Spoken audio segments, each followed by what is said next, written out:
Sejam muito bem-vindos a mais um episódio do Me Chama Patrick Podcast. Hoje a gente vai trazer um assunto que é muito relevante, que é se você percebe os sinais que o seu negócio ou que a sua cabeça está dando para você. E o que a gente percebeu os sinais?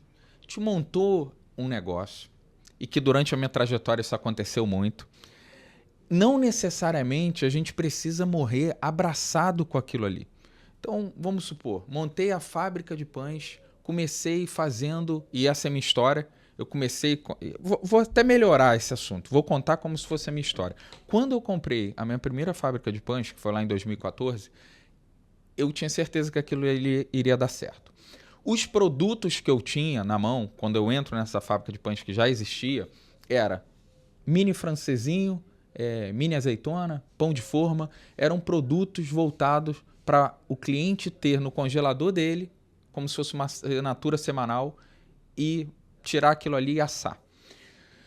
E eu, logicamente, olhando o mercado e olhando as vendas que tinham tido nos últimos anos, era nítido e ali tinha um sinal de que aquilo ali não iria para frente. Até porque o ano era 2014, o modelo de negócio era em cima do delivery e delivery nem existia direito no ano de 2014. Então eu fazia a conta ali e falava, poxa, isso daqui se eu vender muito, eu vou gastar 30 mil com motoboy. Então isso não vai dar certo. E aí o questionamento, quando eu falo da gente perceber os sinais, não necessariamente o negócio não vai dar certo ou o que a gente está fazendo não vai dar certo. Não, a gente tem que olhar para os sinais que o negócio está dando para a gente conseguir mudar a rota do que a gente está fazendo. E aí, qual foi a minha estratégia? Em 2014 estava o boom dos food trucks e essa fábrica que eu comprei já tinha alguns clientes de hamburgueria. Eu me voltei para esses clientes de hamburgueria e falei, por que você parou de comprar com a gente? Por que você não compra mais o pão de hambúrguer nosso?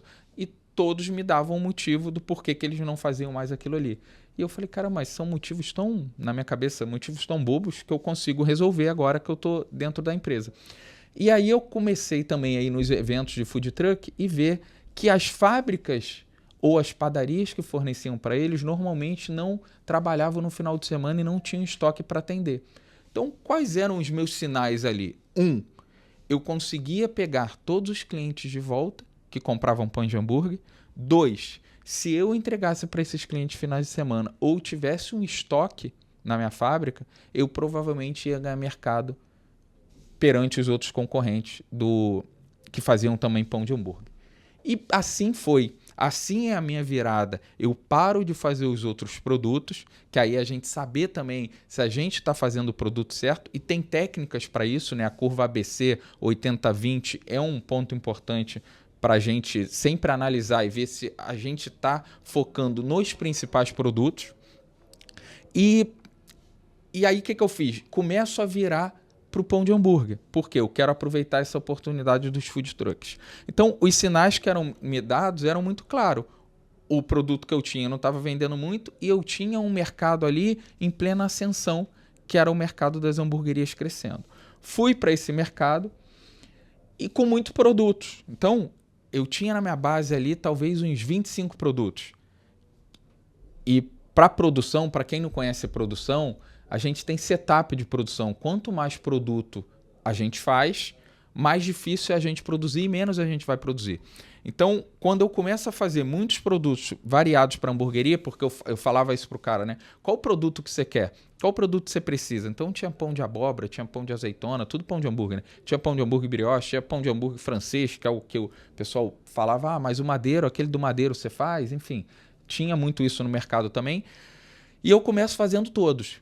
E aí, quais são os sinais que vão sendo me dados ao longo dessa minha jornada? Que, conforme eu ia crescendo, eu ia tendo problema de produção, porque eu não conseguia produzir tudo que me era solicitado. Lembra que em alguns episódios eu já falei que o nosso crescimento foi muito rápido? E isso era um problema, porque eu não conseguia produzir tudo que me pediam de pão de hambúrguer. E aí, o que eu fiz?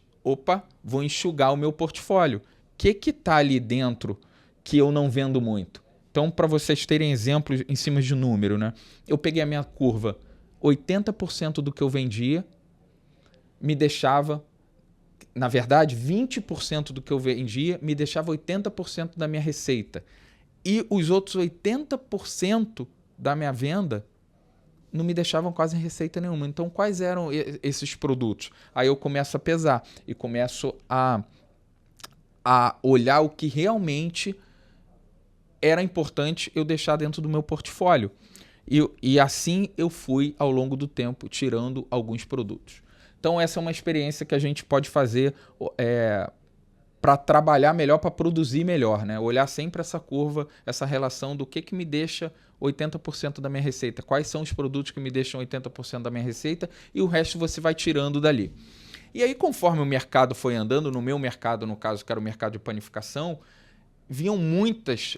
eu peguei a época também que o mercado falava muito de pão de fermentação natural, que até hoje existe e que é muito gostoso, realmente. Aí todo mundo fala, pô, Patrick, você não faz o pão de fermentação natural, mas está em alta. E aí eu falava assim, beleza, está em alta, mas qual o meu nicho?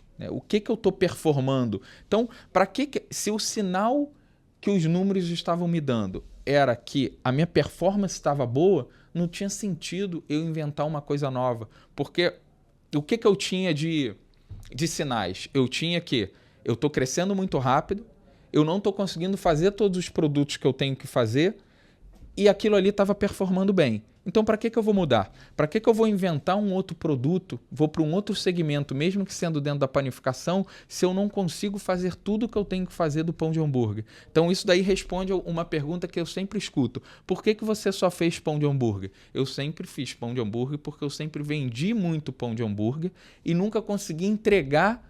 Normalmente eu não conseguia entregar a quantidade toda que me era pedido, porque a gente crescia muito rápido. Então eu nunca vi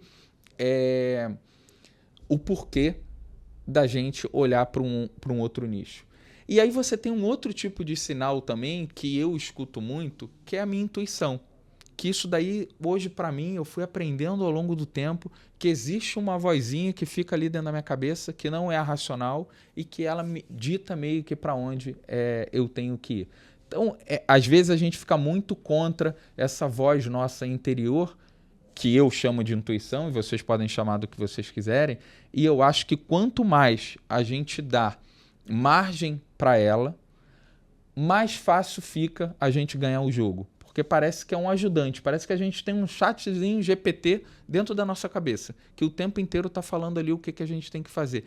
E é importante, e eu falo para vocês, não é importante a gente seguir, é importante a gente escutar e avaliar se aquilo ali faz sentido a gente seguir. No meu caso, normalmente faz muito sentido. Todas as vezes que eu fui contra essa vozinha que existe, tudo, não é que não deu certo, mas tudo foi mais difícil de fazer. Então, quando eu falo perceba os sinais, é exatamente a gente olhar para dentro da gente também e entender se tudo que a gente está fazendo está de acordo com o que a gente acredita, o que nossa cabeça está pensando. Às vezes a pessoa fala assim, pô, o brasileiro tem essa mania, né? Eu tenho que trabalhar muito, eu tenho que batalhar muito. A gente cresce com essa ideia de que é o olho do dono que engorda o gado. A gente acha que é legal chegar em casa e falar, poxa, hoje eu trabalhei muito, estou muito estressado. Mas será que a gente fez isso tudo da maneira certa? Será que a gente está fazendo isso porque a gente está num modo automático de fazer? Será que eu estou fazendo isso e trabalhando muito? E como é que está o meu lado familiar? Sabe? Será que eu estou conseguindo entregar o que também minha família quer? Porque às vezes minha família também não quer só dinheiro, né? A relação não se mantém só com dinheiro. Então, e eu falo também muito isso, que não é só o equilíbrio que a gente tem que ter. Porque o equilíbrio é muito difícil a gente atingir. Mas a gente tem que ir contrabalanceando tudo que a gente está fazendo. Ah, Patrick, você nunca trabalhou muito? Trabalhei muito. Mas muito melhor do que eu performei na época que eu trabalhava muito. Porque hoje eu sei o que realmente eu tenho que fazer e o que eu fazia porque eu achava que eu tinha que fazer. E hoje eu me faço uma pergunta, acho que essa dica até para a gente encerrar o episódio de hoje é muito interessante. Tudo que chega para mim hoje, eu falo, só eu posso fazer isso? Se a resposta for sim, eu faço. Se a resposta for não, alguém vai fazer para mim. E aí as pessoas falam, pô, Patrick, mas eu não tenho quem faça para mim. Então é porque você está num modelo de negócio que ainda depende só de você.